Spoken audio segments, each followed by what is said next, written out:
not all to fool around. We need navigation images.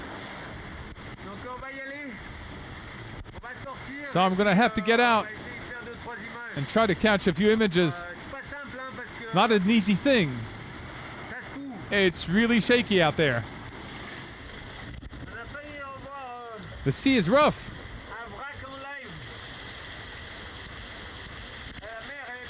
Heavy swell. It's hard for the pilot. The weather's nice. Strong wind. Heavy sea. All right, I'm going outside now. This video resumes well what all skippers are going through in the South Seas. The wind, the heavy sea, the speed, and the danger behind each wave, each gust. Not to forget the apprehension of the great swat. Here's a rear roaring 40 squall. Dark sky right behind. Growing wind, which can become dangerous with the amount of sail I have out. You gotta watch out.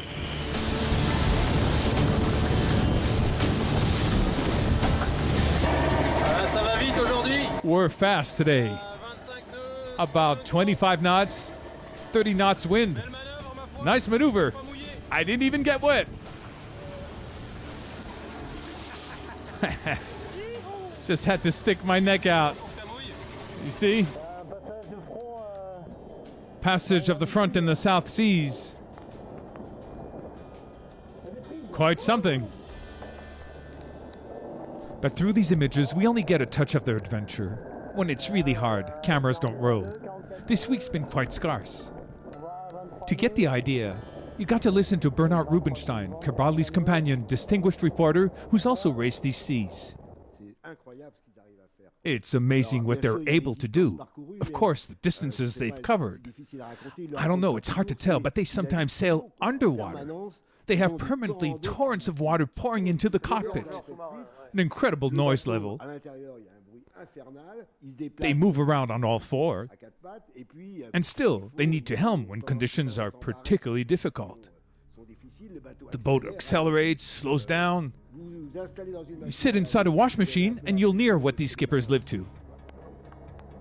Not to mention the cold. The more you head down, the colder it gets. Makes sense. Today's Sunday, December 16th. We're in the furious 50s. The southern hemisphere by 51 degrees south. It's cold here. And to show you how cold, the olive oil has frozen. Here.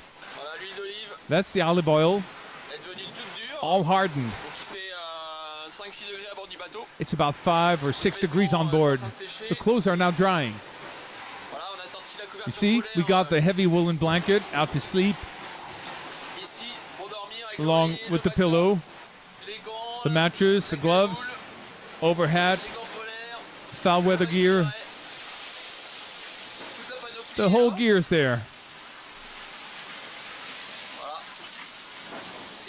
And outside, it's wet with the heavy sea.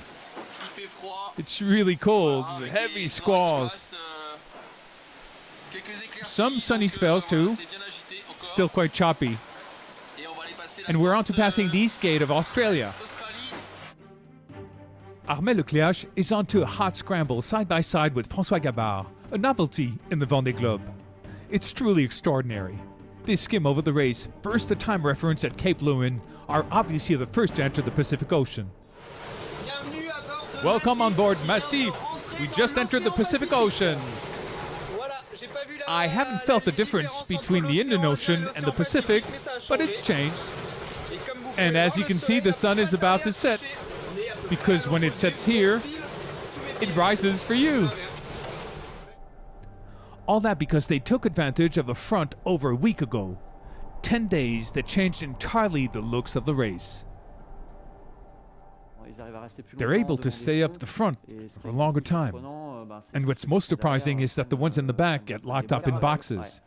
And that in itself isn't easy to live up to for those in the back, because not only are the leaders off beyond the front with a well-oriented wind and a slight sea, but they're stuck in the back with less wind and a pooping sea watching the others set off. It's not easy. And each day that passes, François and Armel increase their advance. Inexorably, always better positions, always faster. Friday, December 21st, their first pursuer, Jean-Pierre Dick, is at 550 miles. Alex Thompson and Bernard Stam at 880. For the time being, no forecast is to be expected. Certainly a matter of self-esteem. Who's the smart aleck who can name the winner of the Vendée Globe? Anyone who claims to know, I would compare to an imbecile. Still, in François and Armel's back, it's shoveling hard. Hard. It's tough climbing up the mast. It isn't my thing.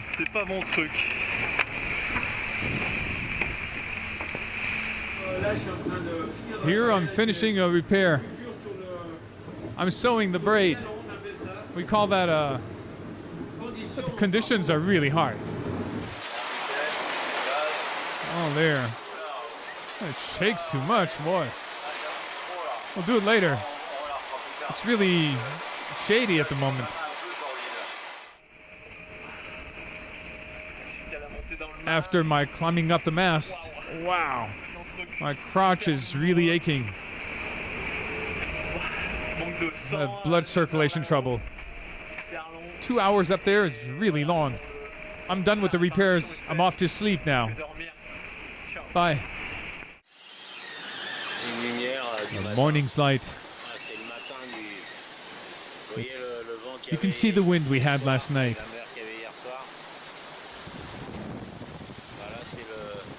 Here is the morning of the next day.